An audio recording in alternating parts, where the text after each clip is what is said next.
Natagpuan ng bata ang telepono sa pilapil. Tuwang-tuwang tumakbo pa uwi para i-charge ang baterya. Pero sinubukan lahat ng uri ng charger pero wala pa rin tugma. Noon lang niya naalala si Mr. Trong na nagbebenta ng mga pamilihan.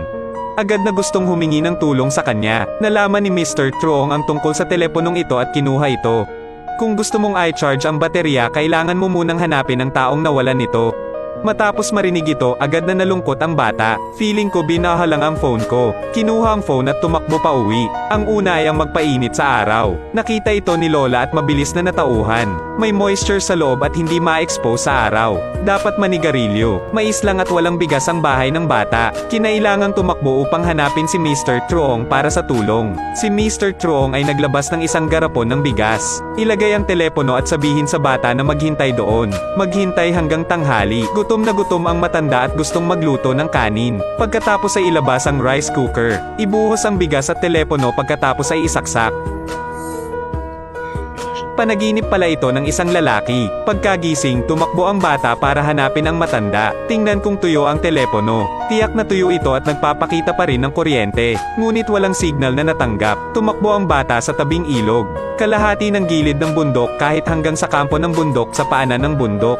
Sa tuktok ng bundok ng kalahating araw ay wala pa ring signal. Hanggang gabi, dinala ng bagong batang lalaki ang telepono kay Mr. Truong. Hayaang isipin ni Mr. Truong kung paano ito kukunin at makikita ng matanda. Ay ang problema sa screen, hindi signal. Pagkatapos ay natuklasan ni Mr. Truong ang isang pangungusap sa screen. Kung kukunin mo ang telepono, mangyaring tumawag sa 1,764,688. May pasasalamat. Ang batang nakarinig ng telepono ay kailangan pang ibalik ito sa taong nawala.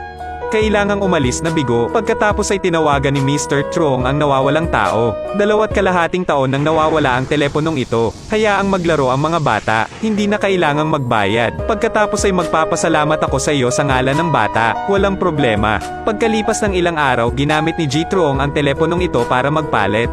Bigyan ng bata ng bagong telepono. Pagkatapos tanggalin, akala ng bata ay naayos na ang naunang telepono. Nakakita ako ng lumang phone na pwede kong ipagpalit sa bago. Hindi mo kailangang magbayad para makuha ang bagong teleponong ito. Mas malinaw din ang mga video. Ngunit hindi masaya ang bata. Tinanong ng matandang Truong ang bata kung ano ang mali. Gusto kong ipadala ang bagong teleponong ito sa aking mga magulang. Bakit?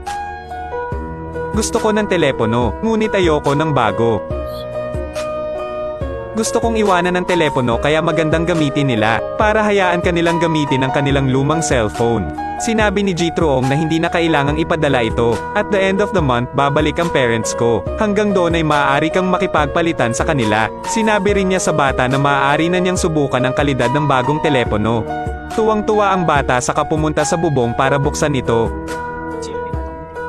Video call sa mga magulang. Mga magulang, nakita ni nanay at tatay ang isang malaking lubak. Ang paglukso pabalik-balik ay napakakaiba. Ornamental naman o. Mangyaring magpadala sa akin ng isang larawan mamaya. Halika, tigre, hayaan mong ipakita ko sa iyo ang bundok na pinoprotektahan ng iyong mga magulang. Isang malaking kagubatan. Ang bawat puno ay inaalagaan ng iyong ama at ina mismo. Dumating ang tag-araw. Sa wakas ay natupad ang hiling ni Hutu. Isang telepono na maaaring tumago sa pinakamalayong kagubatan. Para lalong magkadikit ang buong pamilya nila.